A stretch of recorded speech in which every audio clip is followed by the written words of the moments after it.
Remember last week when I asked if Meghan Markle and Netflix could be sued for her dangerous bath salts recipe? I mentioned in this video that I'd ask your favourite DC lawyer, John Witherspoon, about it. Well, I did, and he's here to explain more.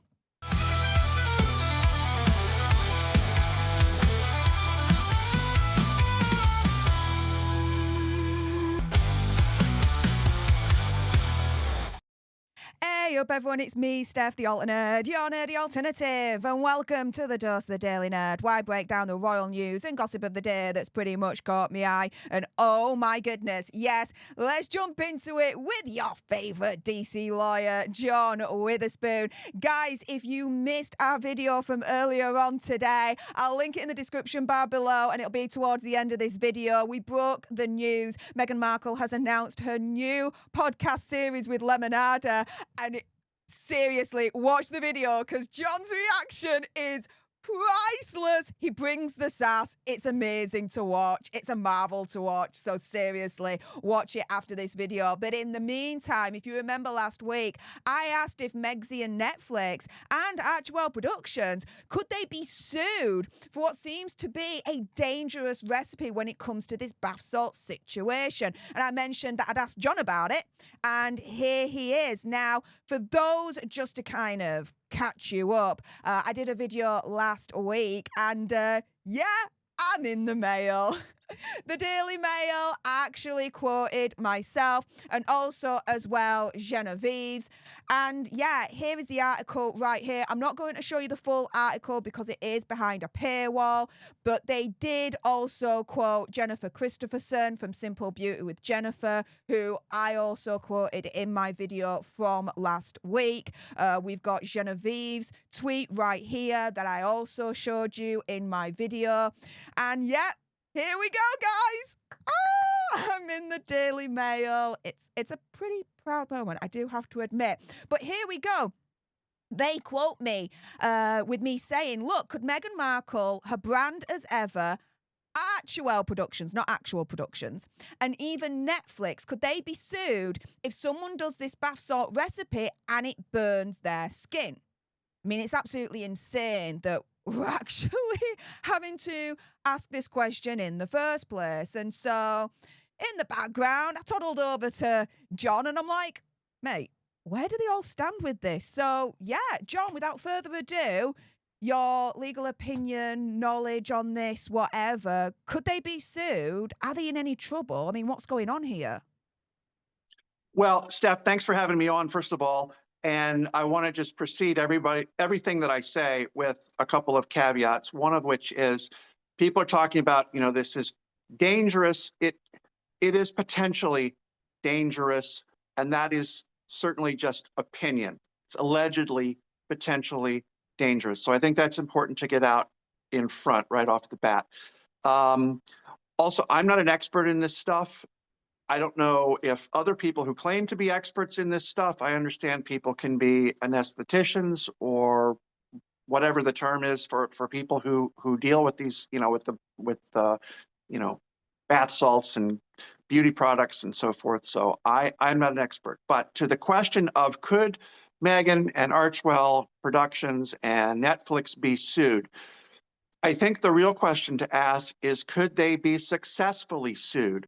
Because there are a lot of lawsuits that get brought, and at various stages of the process, the beginning, or the middle, or the end, they fall flat for some reason. The difficulty in this case is that when you're talking about products that could potentially be harmful to someone, what you're really talking about is a product's liability issue. And normally products liability, without going into too much detail, products liability really deals with something like you buy an automobile tire and it turns out that it's defective and the tread comes off and it causes the car to flip over. There was a famous issue with that several decades ago in the United States with some SUVs and a certain type of a tire that was put on them. There are issues of if there's a product that claims to have a certain formula in it and it turns out that the formula was not created properly, or it was not mixed properly, or something like that, then you've got a problem. The issue in this case is that you're relying on someone who probably is not an expert in the field. I mean, when I say expert, I mean like this is someone who is a chemist, which I don't think Meghan is. I've never heard anybody refer to her as having a specific expertise with these types of products and bath salts and so forth. My understanding of what's going on here is that she is just taking some random bath salts or Epsom salts, and she's pouring in some um, Himalayan salts, I believe, and then some essential oils and so forth. And I think the issue that people have brought up is that she has not sufficiently balanced some of these chemicals. And that's, by the way, what we're dealing with here. It's not, you can call it, it's just salt and oil and so forth, but what you're really talking about are chemicals. And depending on the person who encounters them, by making up a batch of bath salts, if that person has especially sensitive skin, or they have some open cuts, or I don't even know what, I'm just giving random examples, it's conceivable that somebody could, I guess, have a reaction. Again, I'm not an expert in this, and I'm not purporting to be one. However, the question is, who has a duty of care? Who has a responsibility? You kind of have to take what Meghan is offering, I hate to use the pun, but with a grain of salt. Because as I said, she's not an expert. She's not giving you specific quantities of what to put together. And you kind of have to understand that this is a home brew. And I think there's a certain implication that when you're dealing with a home brew type of a product, well, there are a lot of different things that can happen. It can be really good, or it can be sort of mediocre, or something really negative can happen.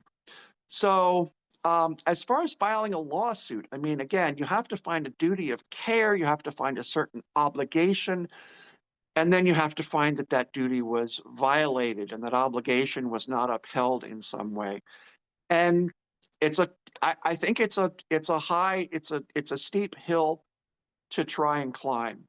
So I will say this, oftentimes if you see, for instance, an automobile commercial on the television, there's always a line at the bottom, or typically there's a line at the bottom. If they're doing crazy stuff with the vehicles, there's a line that says, "Professional driver on closed course, do not attempt." That's not so much a warning to people as it is a defense, an initial defense, and a way to discourage people from filing lawsuits. Because if you tell people right out of the gate, this is not something you should try to do, this is a professional, et cetera, that's going to make it really hard to convince a jury, for instance, that you were trying to portray the use of this automobile in the way that the average person would be able to use it. So right then and there, that is going to discourage people from trying to get something out of a defendant in terms of damages and compensation and an apology and everything like that.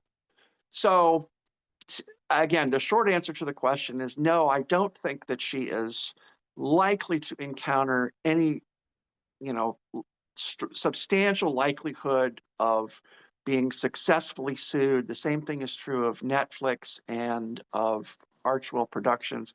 Again, if she had put some sort of a disclaimer on there, I would probably be a little bit more comfortable with it, because it would sort of prevent the suit from being filed in the first place. But as I said, it's a steep hill to climb.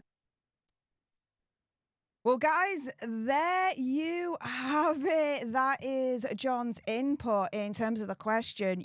Could Meghan Markle, Netflix, and Archwell Productions be sued for what is being looked upon as allegedly a dangerous bath salts recipe. With that being said, if you appreciated this video and you want more, and of course there's going to be more, then make sure you subscribe to join our Alter Nerd tribe. Also make sure you're following John with a Spoon over on Instagram. With that being said, thank you so much for tuning in. I appreciate all your faces. And until the next time, you guys, laters.